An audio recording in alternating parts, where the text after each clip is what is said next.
Have you ever had those days where you wake up with a plan, but by 2 p.m., you just stop?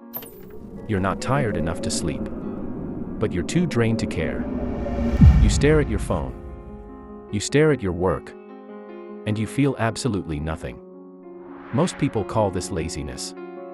They say you just need more hustle or another cup of coffee, but they're wrong. What you're experiencing isn't a lack of willpower. It's a biological circuit breaker.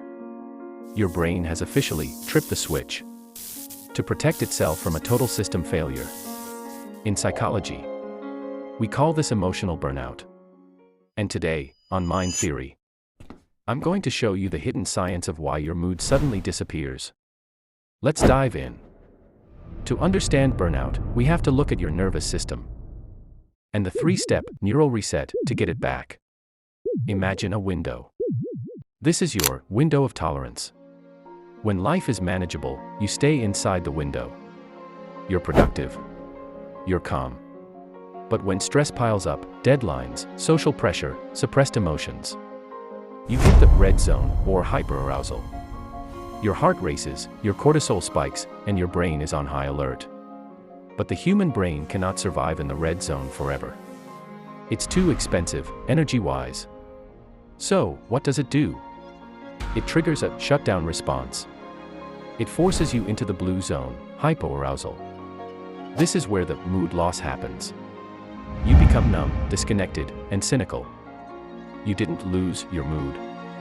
Your brain confiscated it to save your life. It's not a bug in your system, it's a feature. This is where it gets interesting. Burnout actually changes your brain chemistry. Normally, your brain uses dopamine to make things feel rewarding. But during burnout, your receptors become deaf to dopamine. This is why things that usually make you happy, like your favorite hobby or hanging out with friends, suddenly feel like a chore.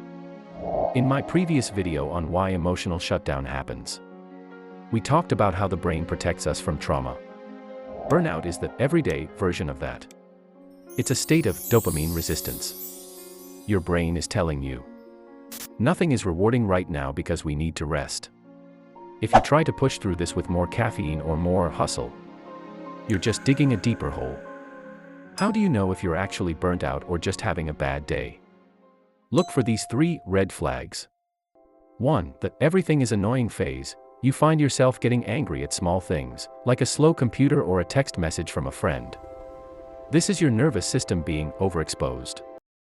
2. The decision fatigue. Choosing what to eat for dinner feels like solving a math equation. Your brain's executive function is offline. 3. The shadow fatigue. You feel tired even after 8 hours of sleep. Because the fatigue isn't in your muscles, it's in your mind. So, how do we fix it? You can't just think your way out of a biological shutdown. You have to act your way out. Here is the Mind Theory reset. Step 1. The sensory grounding. Your brain is stuck in the future or the past. Bring it back to the present. Use the 5-4-3-2-1 technique. Find 5 things you can see, 4 things you can touch, 3 sounds, 2 smells, and 1 taste. This tells your nervous system it's safe to come out of the blue zone. Step 2. Low dopamine tasks. Stop looking for big wins. Do something small and manual. Wash 1 dish. Fold 3 shirts. These micro wins gently nudge your dopamine receptors back awake without overwhelming them. Step 3. The digital fast. Screens are synthetic dopamine. They keep your brain in a state of fake alert. Turn off your phone for just 20 minutes and let your brain experience boredom. Boredom is the precursor to recovery. Burnout is not a sign of weakness. It's a sign that you've been strong for too long. Listen to your brain when it tells you to stop. If you're watching this and you feel like you're in that blue zone right now, I want you to do one thing. Comment, "I am recharging," down below. It's a small way to acknowledge your state and join a community of people who are learning to understand their minds. If this video helped you understand yourself a little better, hit that like button and subscribe to Mind Theory. We're on a mission to decode the human mind, one video at a time.